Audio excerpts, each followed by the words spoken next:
আজকে পড়ব টিকাকরণ। তো টিকাকরণের ইংরাজি হচ্ছে যে ভ্যাকসিনেশন, আর শুধু টিকা কথাটার মানে হচ্ছে ভ্যাকসিন।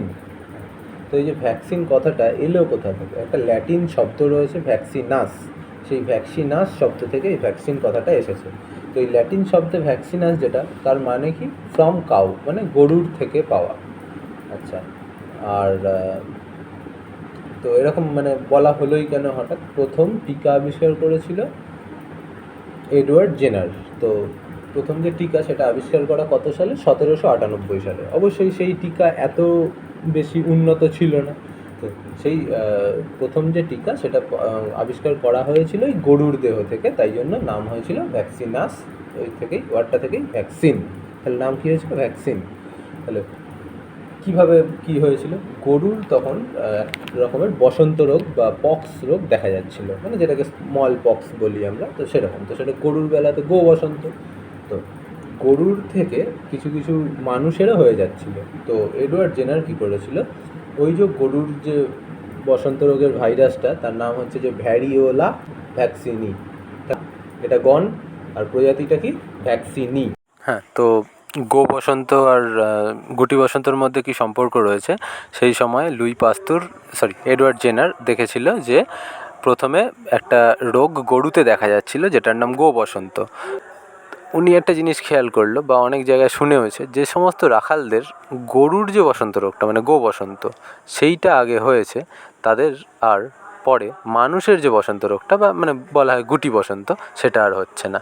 তো তাহলে এরকম কতগুলো ঘটনা উনি শুনলেন যে দেখা যাচ্ছে যে গরুর যে বসন্ত রোগ সেইটা যদি কোনো মানুষের হয়ে থাকে তাতে মানুষ মরে না, ঠিক আছে, কিন্তু সেটা হয়ে থাকলে গুটি বসন্ত রোগটা হচ্ছে যে তার আর হচ্ছে না। তো ওনার মাথায় একটা বুদ্ধি খেলে গেল যে তার মানে নিশ্চয়ই ওই যে ভাইরাসটা আর এই যে ভাইরাসটা দুটোর মধ্যে কোনো মিল আছে বা কিছু আছে, যার ফলে উনি কী করলেন, একজন রাখাল যে গো বসন্তে আক্রান্ত হয়েছিল, নামটা আমার এই মুহূর্তে মনে পড়ছে না, তো তার কাছ থেকে মানে তার গায়ে কতগুলো ওই বসন্তের গুটি গুটি হবে, গো বসন্তে যেরকম হয়, হ্যাঁ, তো সেই গুটির থেকে কিছু অংশ নিয়ে উনি দিয়ে দিয়েছিল একজন সুস্থ মানে বাচ্চার দেহে, 8 বছর বয়স তার না। তো তাহলে কী হলো না, উনি গো বসন্ত হয়েছে এরম একজন মহিলার দেহ থেকে ওই যে গুটিগুলো তার কিছু অংশ নিয়ে টাচ করালেন একজন বাচ্চার দেহে, 8 বছর বয়সের। দেখা গেল বাচ্চাটার মোটামুটি বেরোতে থাকলো, মানে যা হয় গো বসন্তের জন্য যে লক্ষণগুলো প্রকাশ হয় সেগুলো হতে থাকলো। এবার তারপরে গিয়ে 9-10 দিনের মাথায় বাচ্চাটা সুস্থ হয়ে গেল। কিন্তু এরপর একজন গুটি বসন্তর পেশেন্ট থেকে, মানে গুটির যে অংশ আর কি, মানে যে ফোড়াগুলো বেরোয়, সেই তার অংশ নিয়ে আবার ওই বাচ্চাটার উপরেই এক্সপেরিমেন্ট করলো, এবং সেটা অবশ্যই কয়েক সপ্তাহ পর, ঠিক আছে, তাতে দেখলো যে হ্যাঁ সত্যিই তো ওই বাচ্চাটার আর কিছু হলো না। তো মানে উনি করার সাহসটা এই জন্যই পেয়েছিলেন যে আগে অনেক জায়গায় শুনেছেন যে যার আগে গো বসন্ত হয়েছে তার আর গুটি বসন্ত হয়নি, তো যার ফলে ওটা করার সাহস পেয়েছিলেন। তো এইভাবে উনি দেখেছিলেন। আচ্ছা, এবার এই যে ব্যাপারটা, এই ঘটনাটা, ওনার এক্সপেরিমেন্টটা, এটা উনি জানালেন, ইংল্যান্ডের রয়্যাল সোসাইটিকে জানিয়েছিল। এরপর রয়্যাল সোসাইটি ওনার ইয়েটা মানে বাতিল করলো আর কি, যে মানে এই প্রস্তাব উনি আরও কয়েকটা এরকম ঘটনা করলেন এবং দেখলেন। তারপরে শেষমেশ 1798 সালে সেই মানে কী বলবো প্রস্তাবটা এবার পাস হলো, সেই হিসেবেই বলা হয় যে প্রথম টিকা আবিষ্কার হয়েছিল 1798 সালে। তারপর 1885 সালে লুই পাস্তুর জলাতঙ্ক রোগের টিকা আবিষ্কার করলো। তারপরই টিকার ব্যবহার আরও বেশি করে বেড়ে গেল। তো জলাতঙ্ক রোগটা কি হয় না, সাধারণত প্রাণীর মধ্যে মেনলি কুকুরের মধ্যে একটা ভাইরাস ঢোকে, র্যাবিস ভাইরাস, যার ফলে কুকুরের দেহে অনেক রকম সিমটম দেখা যেতে থাকে। যেমন কুকুর সবসময় জিভ বের করে হাঁপাতে থাকে, কেরম পাগলের মতো আচরণ করে। তো মানে সোজা কথায় বললি আমরা যে কুকুরটা পাগল হয়ে গেছে এই র্যাবিস ভাইরাসের কারণে। তো ওই পাগল কুকুর যদি কোনো মানুষকে কামড়ায়, মানুষেরও রোগটা হয়, এবং সেই সময় মানুষ জলকে ভয় পায়, হাইড্রোফোবিয়া হয়, তাই জন্য রোগটার নাম জলাতঙ্ক। ওই জলাতঙ্ক রোগের মানে কুকুরের যে স্যালাইভা লালারস, সেখান থেকে পাওয়া র্যাবিস ভাইরাসটাকে যদি কোনোভাবে মানুষের দেহে প্রবেশ করিয়ে দেওয়া যায়, এবং অবশ্যই সরাসরি নয়, মানে একটু আংশিক মৃত করে নিয়ে বা কিছু করে নিয়ে যদি মানুষের দেহে প্রবেশ করিয়ে দেওয়া যায় তাহলে হয়তো মানুষটা রোগের হাত থেকে বাঁচবে। এই বুদ্ধিটা ওনার মাথায় কাজ করছিল, কিন্তু কেউ তো আর টিকা নেওয়ার জন্য এগিয়ে আসেনি। তো হঠাৎ করে একদিন তার সামনে সুযোগ আবিষ্কার হয়েছিল। একজন বয়স্ক মহিলা তার ছেলেকে নিয়ে এদিক ওদিক ঘুরছিল, ঘুরতে ঘুরতে লুই পাস্তুরের কাছে আসে যে আমার ছেলের এই মানে জলাতঙ্ক রোগ হয়েছে, ও কুকুরে ওকে কামড়েছিল। তো তখন কী করলো, লুই পাস্তুর ওই কুকুরের যে স্যালাইভা সেইটার ইঞ্জেকশন দিয়েছিল ওই ছেলেটাকে, ঝুঁকি নিয়ে, অবশ্যই ঝুঁকি নিয়ে। কিন্তু ঝুঁকি নেওয়ার কারণ কী ছিল, যে মহিলা জানিয়েছিল যে সে অনেক জায়গায় ঘুরে ফিরে বেরিয়েছে, তবু কোনো সুরাহা পায়নি, তাই জন্য। তো দেওয়ার পর কিছুদিন পর আস্তে আস্তে ছেলেটা সুস্থ হয়ে উঠেছিল। পাস্তুর টিকা এইভাবে আবিষ্কার করেছিল। হ্যাঁ, তো তার আগে পাস্তুর কী করেছিল, অ্যানথ্রাক্স রোগেরও ভ্যাকসিন আবিষ্কার করেছিল বা টিকা আবিষ্কার করেছিল। সেটা কীভাবে? অ্যানথ্রাক্স রোগ হচ্ছে যে একটা ব্যাকটেরিয়া ঘটিত রোগ, যেটা হয় ব্যাসিলাস অ্যানথ্রাসিস বলে একটা জীবাণুর জন্য। তো সেই যে জীবাণুটা সেটা গরু, ভেড়া, এই সমস্ত গবাদি পশুদের মধ্যে খুব রোগ সৃষ্টি করতে থাকছিল, অ্যানথ্রাক্স রোগ। তো এই যে জীবাণুটা, এটা যদি অল্প পরিমাণে ওই গরু, ঘোড়া যেগুলো এখনও ইনফেক্টেড হয়নি, অসুস্থ হয়নি, তাদের দেহে প্রবেশ করানো যায়, তাহলে পরে যখন সত্যিকারের ওই জীবাণুটা প্রবেশ করবে এবং বেশি সংখ্যায় প্রবেশ করবে, তখন তার হাত থেকে বাঁচানো যাবে। তো বাকি বিজ্ঞানীরা এটা বিশ্বাস করতে চাইলো না, বা চিকিৎসকরাও বিশ্বাস করতে চাইলো না। তো বললো ঠিক আছে, আমি এক্সপেরিমেন্ট করে দেখিয়ে দিচ্ছি। 25-30 ভেড়া নেওয়া হলো, তার মধ্যে অর্ধেক সংখ্যক ভেড়াকে দেওয়া হলো অ্যানথ্রাক্স রোগের জীবাণু এবং অল্প পরিমাণে, আর বাকি অর্ধেককে দেওয়া হলো অ্যানথ্রাক্স রোগের জীবাণু এবং বেশি পরিমাণে। তো কয়েক সপ্তাহ পর দেখা গেল যে সত্যি যে প্রাণীগুলোতে, মানে যে ভেড়াগুলোতে অ্যানথ্রাক্স রোগের জীবাণু বেশি পরিমাণে দেওয়া হয়েছিল তারা মারা গিয়েছে, আর যাদের মধ্যে অল্প পরিমাণে অ্যানথ্রাক্স রোগের জীবাণু দেওয়া হয়েছিল তারা বেঁচে রয়েছে। সুতরাং ও সিদ্ধান্তে এলো যে অল্প পরিমাণ জীবাণু দেওয়ার ফলে তার দেহে একটা অনাক্রমতা গড়ে উঠেছিল, এবং পরবর্তীকালে যখন সত্যিকারের অ্যানথ্রাক্স জীবাণু প্রবেশ করেছে, তখনও ওই প্রাণীগুলোর আর কিছু হয়নি। এরকম একটা ব্যাপার। তো এইভাবে লুই পাস্তুর এসবগুলো আবিষ্কার করেছে। তো এই ভ্যাকসিনকে অনেকভাবে ভাগগুলো, প্রথমে হচ্ছে যে অ্যাটেনুয়েটেড, বাংলায় কি, আচ্ছা ভ্যাকসিন কী আগে জানা দরকার। ভ্যাকসিন মানে হচ্ছে যে জীবাণুর দেহের কোনো অংশ বা জীবাণুর দেহ নিশ্চিত কোনো পদার্থ, যাদেরকে বলা হয় টক্সয়েড, অথবা জীবাণুটার মৃত অবস্থা, অথবা জীবাণুটার কম সক্রিয় অবস্থা। হ্যাঁ, মানে জীবন্ত কিন্তু কম সক্রিয় অবস্থা, হয়তো বংশবিস্তার অতটা করতে পারবে না, সেরকম অবস্থাটাকে বলা হয় অ্যাটেনুয়েটেড। জীবাণুর কম সক্রিয় অথবা মৃত অবস্থা, অথবা জীবাণুর দেহ থেকে পাওয়া কোনো পদার্থ, সেটাই যখন মানুষের দেহে বা যে কোনো প্রাণীর দেহে আগের থেকে, মানে রোগ ঘটার আগের থেকে প্রবেশ করিয়ে দেওয়া হবে, তাতে কী হবে, ওই জীবাণুটার বিরুদ্ধে মানুষের দেহে প্রতিরোধ করে উঠবে। আচ্ছা, তো এই ভ্যাকসিন কত রকমের হয়? ভ্যাকসিন এখানে মোটামুটি 7 ভাগে ভাগ করেছি, আরও অনেক ভাগ হতেই পারে। তো প্রধানত এই 7টা ভাগ খুব দেখা যায়। যেমন লাইভ অ্যাটেনুয়েটেড ভাইরাস, লাইভ মানে বললাম যে জীবন্ত, আর অ্যাটেনুয়েটেড মানে কম সক্রিয়। তাহলে জীবন্ত কম সক্রিয় একটা ভাইরাসকে, বা ব্যাকটেরিয়াও হতে পারে, তো বেশিরভাগ ক্ষেত্রে ভাইরাস, তো জীবন্ত কম সক্রিয় একটা ভাইরাসকে প্রবেশ করিয়ে দেওয়া হবে মানুষের দেহে। কখন? রোগ ঘটার আগের থেকে। তাতে কী হবে, ওকে চিনবে আমাদের দেহ, আমাদের দেহের যে কোষগুলোর কথা তোরা পড়েছিস, সেই কোষগুলো ওর বিরুদ্ধে ব্যবস্থা নিয়ে রাখবে।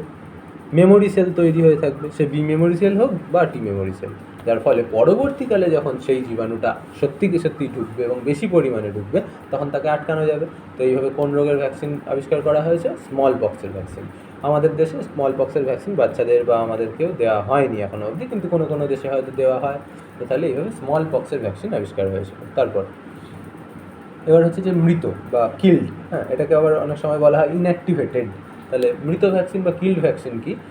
সেটা হচ্ছে যে একটা ভাইরাস বা ব্যাকটেরিয়া যাকে মৃত অবস্থাতে সুস্থ প্রাণীর দেহে, মানুষের দেহে প্রবেশ করিয়ে দেওয়া হবে। তাতে কী হবে, যে মৃত হলেও ওই যে ব্যাকটেরিয়া বা ভাইরাসটা তার বিভিন্ন পার্টের সম্বন্ধে আমাদের দেহ ভালো করে জেনে উঠতে পারবে, এবং আমাদের দেহের অনাক্রমতন্ত্রের কোষগুলো তাকে আক্রমণ করবে। ওই একই রকমভাবে আগেরটার মতোই মেমোরি সেল তৈরি হবে, যার ফলে দেহ মনে রেখে দিতে পারবে যে আগের বার যখন এরকম জিনিস আমি পেয়েছিলাম, এই করেছিলাম, তাহলে এবার যখন সত্যি সেই জীবাণু ঢুকবে তখন তাকে সেইভাবে আটকানো হবে। তো এটার মানে এরকম ভ্যাকসিনের উদাহরণ হচ্ছে টাইফয়েড রোগের ভ্যাকসিন। তাহলে টাইফয়েড এর যে জীবাণুটা সেটাকে মৃত অবস্থায় মানুষের দেহে প্রবেশ করিয়ে এটাকে আটকানো যেতে পারে যখন আসল টাইফয়েডের থেকে। তারপর পরেরটা হচ্ছে যে সাব ইউনিট ভ্যাকসিন। এটার উদাহরণ টাইফয়েড। তো মানে একটা রোগের টিকা অনেক রকমভাবে বানানো যেতে পারে, যেমন করোনারই দেখছিস তোরা যে করোনার এখনও অবধি প্রায় 100টার বেশি টিকা আবিষ্কার হয়ে গেছে। এবার সেগুলোর ট্রায়াল চলছে, তাই আমরা অতগুলোর নাম জানি না, এখন 4-5টার নাম জানি। তো যাই হোক, সাব ইউনিট ভ্যাকসিন এটাতে কী করা হয় যে একটা ব্যাকটেরিয়া বা ভাইরাসের দেহের কোনো একটা ছোট্ট অংশকে একদম সরাসরি বলতে আমি বলছি অংশটাকেই শুধু, ধরা যাক করোনা ভাইরাস, তার যে স্পাইক প্রোটিনগুলো রয়েছে সেই স্পাইক প্রোটিনগুলোকে অন্য আর একটা ভাইরাসের ভিতরে ঢুকিয়ে দেহে প্রবেশ করানো হয়। তাহলে অন্য যে ভাইরাসের দেহে ঢুকিয়ে প্রবেশ করানো হবে সে নিশ্চয়ই রোগ সৃষ্টি করে এমন হবে না, সে কিরম হবে যে যেন রোগ সৃষ্টি করে না এমন। তাহলে করোনা ভাইরাসের স্পাইক প্রোটিন নেবো, এটাই সরাসরি আমি ইঞ্জেকশন হিসেবে দিয়ে দিতে পারি, অথবা এই জিনিসটাকে আমি ঢুকিয়ে ফেলবো একটা অন্য ভাইরাসের ভিতর, ধরা যাক অ্যাডেনো ভাইরাস, যেটা শিম্পাঞ্জির সাধারণ জ্বর সর্দি কাশি তৈরি করে, আমাদের কোনো ক্ষতি করে না, সেই অ্যাডেনো ভাইরাসের মধ্যে ঢুকিয়ে প্রবেশ করানো যেতে পারে মানুষের দেহে। তাহলে এরকম ভ্যাকসিনকে বলা হবে সাব ইউনিট ভ্যাকসিন। তো এরকম ভ্যাকসিনের উদাহরণ টাইফয়েড রোগের ভ্যাকসিন। তারপর ভাইরাল ভেক্টর ভ্যাকসিন, এটার উদাহরণও কিন্তু মানে সাব ইউনিট ভ্যাকসিনও আছে কোভিড-19 ভ্যাকসিন হিসেবে। ঠিক আছে, আমি কোনটা এক্ষুনি বলতে পারছি না। কোভিডের যে ভ্যাকসিনগুলো সেগুলো নিয়ে আলাদা একটা ভিডিও আমি এরপরে দিয়ে দেবো, সেখানে দেখে নিবি। তো যাই হোক, এবার হচ্ছে ভাইরাল ভেক্টর বলতে এরকম যে একটা ভাইরাসকে বাঁচা হবে, যেমন অ্যাডেনো ভাইরাস, এরকম একটা ভাইরাসকে বাঁচা হবে, তার ভিতরে প্রবেশ করিয়ে দেওয়া হবে করোনা ভাইরাসের যে mRNA সেইটা, হ্যাঁ, এইভাবে আর কি। তাহলে ভাইরাল ভেক্টর ভ্যাকসিন বলতে একটা ভাইরাস যার ভিতরে প্রবেশ করিয়ে দেওয়া হবে যে রোগটাকে আমি আটকাতে যাচ্ছি সেই রোগের জীবাণুর কোনো অংশকে বা কিছুকে, যার ফলে সেটা গিয়ে প্রতিরোধ করে তুলবে। তাহলে এটা হচ্ছে যে ভাইরাল ভেক্টর ভ্যাকসিনের উদাহরণ। তো কোভিড-19 ভ্যাকসিন এইরকম হয়, ইবোলার ভ্যাকসিন এইরকম টাইপের হয়। তারপর nucleic acid vaccine. Nucleic acid বলতে আমরা জানি ডিএনএ আর আরএনএ। তো এই নিউক্লিক অ্যাসিড ভ্যাকসিন কীভাবে হতে পারে? এক হতে পারে যে নিউক্লিক অ্যাসিডটাকে অন্য কোনো কিছুর ভিতরে পুড়ে পাঠিয়ে দেওয়া হলো, অথবা সরাসরি পাঠিয়ে দেওয়া হলো। আর একটা জিনিসও করা যেতে পারে যে ধরা যাক এটা করোনা ভাইরাস ছিল, তার ভিতরের আরএনএ সেটাকে আমি অন্য যে কোনো একটা ভাইরাসের আরএনএ বা ডিএনএর অংশের সাথে যুক্ত করে পাঠিয়ে দিলাম। তাহলে এখানে হচ্ছে যে এই যে নীলটা, এটা হচ্ছে অন্য কোনো ভাইরাসটার জিনোমিক, মানে কী বলবো, নিউক্লিক অ্যাসিড হতে পারে, ডিএনএ বা আরএনএ অবশ্যই একই হতে হবে, যেটা ভাইরাস থেকে পাঠাবো তার সাথে যুক্ত করে দেওয়া হলো যে ভাইরাসটাকে আমরা মারতে চাইছি সেটার ডিএনএ বা আরএনএ দিয়ে মানুষের দেহে প্রবেশ করানো হলো। তাহলে নিউক্লিক অ্যাসিড ভ্যাকসিন এইভাবে হয়। তো মানে মোট কথা ডিএনএ বা আরএনএকে পাঠানো হয়। তো ওটা দেহে ঢুকে কী করবে? ওটা আমাদের দেহে ঢুকবে, যার পর ওটা আমাদের দেহে ঢুকে আমাদের দেহের যে ভাইরাসের কাজ কি, আমাদের দেহের প্রক্রিয়াগুলোকে হাইজ্যাক করা। তো আমাদের দেহে ট্রান্সলেশন বলে একটা প্রক্রিয়া ঘটছে, যেখানে আরএনএ থেকে প্রোটিন তৈরি হয়। তাহলে যদি নিউক্লিক অ্যাসিড ভ্যাকসিনের মাধ্যমে ডিএনএও প্রবেশ করানো হয়, সেই ডিএনএ মানুষের দেহের কোষে ঢুকে তৈরি করবে আরএনএর থেকে তৈরি করবে প্রোটিন। সেই প্রোটিনটা যে কোষের ভিতরে পুড়ে পাঠানো হয়েছে সেই কোষের গায়ে গায়ে নিশ্চয়ই বেরিয়ে আসবে। তখন আমাদের দেহের অ্যান্টিবডি গিয়ে তাকে আক্রমণ করবে এবং চিনে মনে রেখে দেবে যে এ আগে ঢুকেছিল, একে মারতে হবে। এইভাবে কাজ করে। আচ্ছা, তারপর আর যদি আরএনএই ডিরেক্ট ঢোকানো হয় তাহলে তো আরও সুবিধা। তাতে হচ্ছে যে আরএনএটা যাবে আমাদের দেহের কোষের ভিতরে গিয়ে ওই আরএনএ থেকেই তৈরি করবে প্রোটিন, এবং সেই প্রোটিনগুলোকে দেখে আমাদের দেহের অ্যান্টিবডিগুলো চিহ্নিত করবে এবং তাকে মারার চেষ্টা করবে। তাহলে এই নিউক্লিক অ্যাসিড ভ্যাকসিনের উদাহরণেও কোভিড-19 ভ্যাকসিন রয়েছে। তারপর কনজুগেট ভ্যাকসিন। এক্ষেত্রে কী করা হয় যে কোনো ব্যাকটেরিয়ার সাধারণত বাইরে কিছু প্রোটিন থাকে যেগুলো কনজুগেট প্রোটিন। কনজুগেট মানেই হচ্ছে যে অনুবন্ধী, মানে কারোর সাথে এটা মিশে আছে, মানে শুধু একা প্রোটিন এরম নয়, হয় প্রোটিন আর লিপিড মিশে আছে, নয়তো প্রোটিন আর শর্করা মিশে আছে, এরম টাইপের জিনিস। তো কনজুগেট ভ্যাকসিনে কী করা হয়,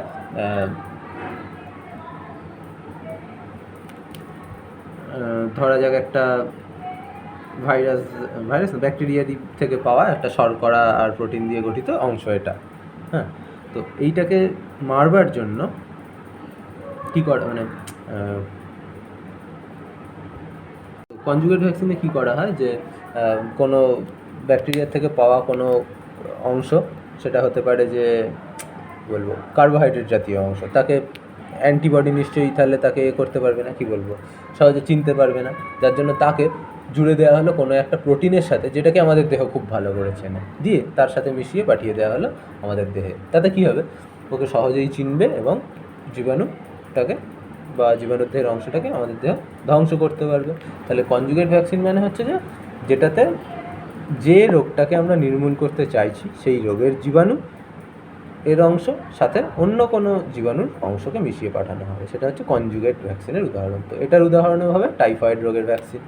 তারপর টক্সয়েডের উদাহরণ খুবই কমন, টিটেনাস, যেটা যে ইঞ্জেকশনটা নিই আমরা টিটেনাস কোথাও কেটে গেলে।